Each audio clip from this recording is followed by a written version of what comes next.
Welcome to the Safe Staffing Programme Bitesize video on the guiding principles of the Health and Care Staffing Scotland Act 2019, hereafter referred to as the Act. This video is aimed at adult services. The guiding principles are found in Part 1 of the Act. Section 1 tells us that the main purposes of staffing for health and care services are to provide safe and high quality services and to ensure the best care outcomes for people who use services. Section 1 continues to name the guiding principles of the Act, which are captured in the 8 headings on your screen. These are applicable to all services registered with the Care Inspectorate and to every local and integration authority when planning or securing the provision of a service. I'll go on now to give 3 key points for each guiding principle and to show you word clouds made from the Safe Staffing Programme's consultation with services. Improving standards and outcomes for people experiencing care. The 3 key points are to consider outcome measures of the quality of services being provided, such as those identified in the health and social care standards with which you'll be very familiar. Explore if staffing has had an impact on identified trends. Depending on what you find, you might either add an action to your development plan or celebrate success. Thirdly, there is the aim to have the right people with the right skills in the right place at the right time.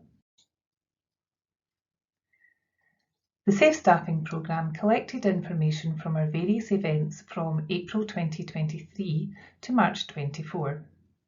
We made word clouds to show you what services said they were doing to achieve each guiding principle.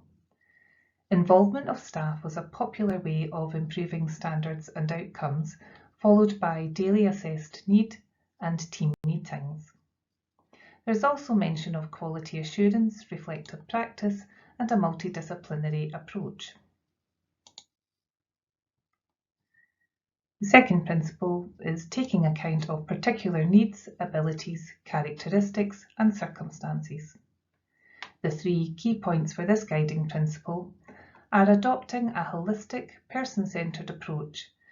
This approach takes into consideration that outcomes that matter to a particular person will vary.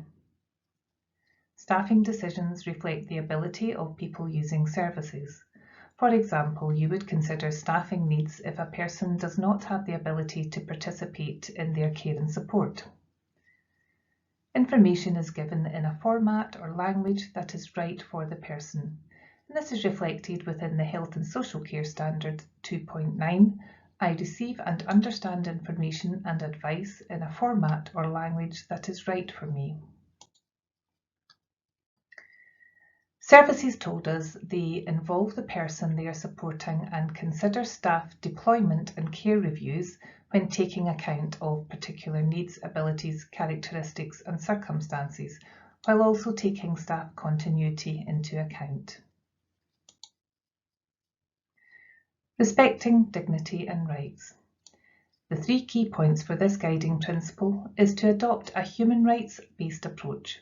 There is good information and learning resources on the Scottish Human Rights Commission website. If people feel their rights are being ignored, the service makes quick amends, and this is something that can be done with the person. Ask what would help to make things better. Staff enable people to express themselves about their requirements. This could mean involving their representatives, or if the person doesn't have anyone in their life, then you could look at behaviour over time and record what that behaviour generally means for the person. Services told us they were including dignity and rights as a topic for staff training, that care reviews and feedback opportunities were important ways to learn about an individual preference, and there was a promotion of advocacy and a human rights approach. Taking account of the views of staff and people experiencing care. The 3 key points here are that people's views are essential to ensure dignity and rights are respected and standards and outcomes are improved. That processes are available to staff to report inadequate resources or make suggestions for improvement. These processes are promoted and their use encouraged. The views you gather help to inform the decision-making process. This is supported in the SSSE Codes of Practice 2.3 and 2.4. Care reviews, meetings and supervisions were the most popular way to take account of the views of staff and people experiencing care. The use of regular surveys, questionnaires and social media were also more frequently used. The fifth guiding principle, ensuring the well-being of staff. So the aim of this principle is that the focus on staff well-being improves outcomes for people using services. Increased well-being of staff can reduce sickness absence, burnout and work-related stress, meaning that staff are available to care for people using services. Healthy, engaged and well-supported staff are also better able to provide safe and high-quality services. You're also looking to ensure that appropriate measures and checks are in place to achieve the well-being of those working in the service, for example, lone or night work, which can increase risks to staff well-being. And that there is a culture of continuous improvement. The statutory guidance accompanying the Act talks about an environment where staff feel able to raise issues about the safety of people using services, mistakes or areas of concern, and this is vital to staff's well-being. This involves creating a culture of transparency, continuous improvement and open communication, and an environment where it's clear to staff that there is a culture of system improvement rather than blaming individuals. Staff need to feel safe to raise concerns at all times regarding any risks resulting from staffing. Your service may be doing well with regards to this, but it's good to check in every now and then and ask yourself, how do you know all staff feel safe to raise issues or make suggestions, and not just the staff who are naturally more confident? What processes do you have in place to hear the quieter voices? And if these processes are not being used, it's worth finding out why not. Again, supervision and meetings were the most popular way of monitoring staff well-being, but you can see the creativity and variety of what services are already doing that complies with this principle. Being open with staff and people experiencing care about decision making. So the aim is that decisions on staffing are openly communicated.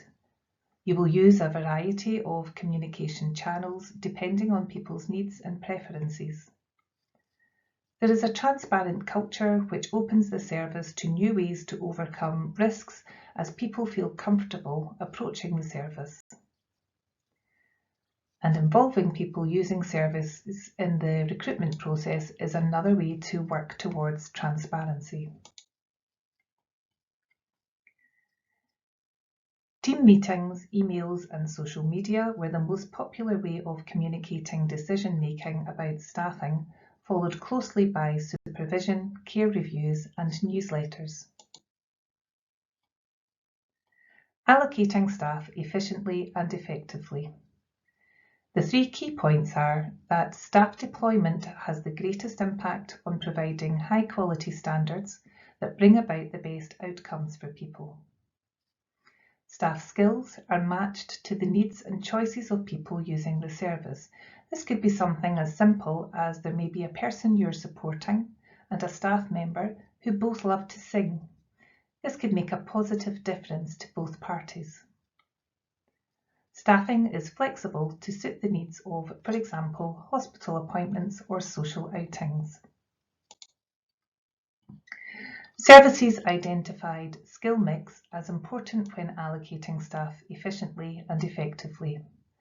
Most services told us they continue to use dependency tools, but are aware they can use their professional judgment alongside staffing tools. Taking account of staff deployment and aiming to link staffing to need was also popular.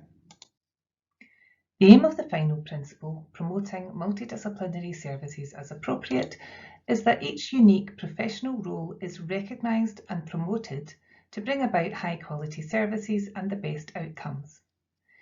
People using services, when required, should be assessed by an appropriate qualified person.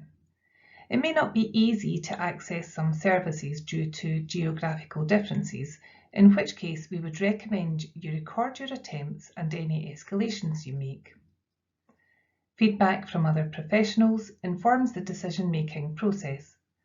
Think about avenues you have for professionals to feedback to you. You might rely on verbal feedback on the day of a visit, which is fine if this works for you. You could also consider if there are any missed opportunities for feedback and think about how you might gather these views.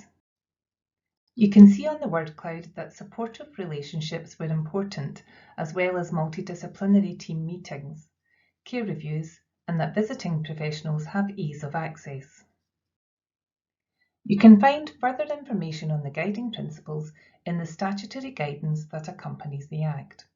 This is available on the Scottish Government website. The Safe Staffing Programme have also linked relevant sections of the statutory guidance with the guiding principles. You can view these by going to the Safe Staffing Programme Adult page, click on the All Adult Services tab, scroll down a little bit and click on each of the guiding principles. There are further bite-sized videos available on our Hub page. Thank you for listening.